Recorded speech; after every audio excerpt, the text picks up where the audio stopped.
Hey everyone, welcome back to Corporate Decoder, the place where we try and make sense of the endless stream of financial news so you don't have to. And today we are diving into Bank of the James Financial Group and their latest filing to see what secrets are hiding in plain sight.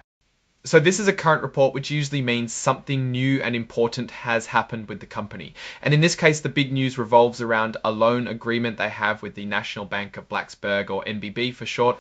Bank of the James Financial Group, or the company as they call themselves, has a pretty significant loan that was taken out back in December of 2021 to help buy another company called Pettyjohn Wood and White Inc., which sounds like it's an investment advisory business. This loan was for a hefty $11 million. Now, it seems like they are making some adjustments to this loan. And by adjustments, I mean they are extending the deadline and changing the interest rate, things that really impact how much money the company has to spend on other things. So what exactly are they changing? Well, they are pushing the maturity date of this loan way out to August of 2030. It was originally due at the end of 2026. That's a good 4 years longer. And that interest rate is going up significantly from 3.90% to 5.65%. That might not sound like a huge jump, but when you were talking about millions of dollars, it means a lot more money going to the bank instead of going back into the business or to shareholders. They are also changing how they pay it back.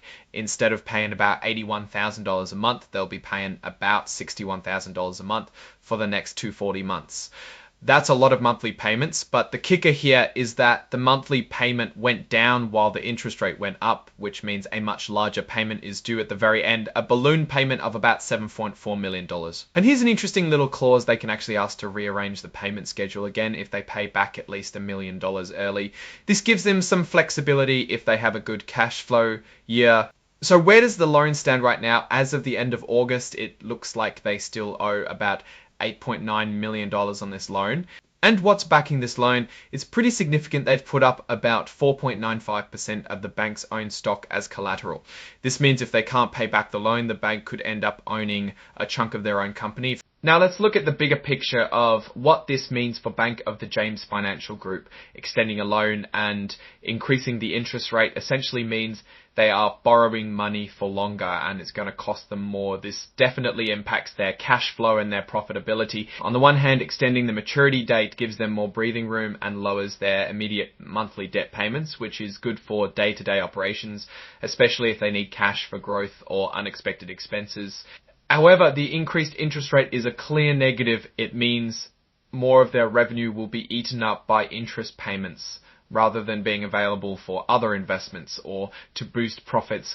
The reamortization with a large balloon payment is a bit of a gamble. The lower monthly payments might be a strategic decision to free up cash now, but it concentrates a large amount of risk at the very end of the loan term. If they can't manage that balloon payment in 2030, they could be in serious trouble.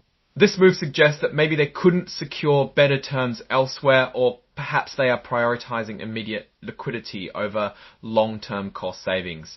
They have the option to recast the loan if they make a substantial prepayment of $1 million or more, which shows they are thinking about managing this debt, but relying on that option implies a need for significant cash infusion or asset sales. As a financial institution itself, Bank of the James is in the business of managing money and debt, so how they manage their own debt is a crucial indicator of their financial health and strategic foresight. Overall, this renegotiation suggests a company that is perhaps facing some cash flow pressures or is making a strategic bet on future earnings to handle a larger debt burden down the line. The increased cost of borrowing highlights the current economic environment and the cost of capital for businesses. What's your take on these numbers and what they signal for the company's future? Drop your thoughts in the comments if this analysis was valuable. Hitting that like button really helps, and subscribe for more deep dives. Don't forget to check out the Discord in the description. Thanks for watching. See you next time.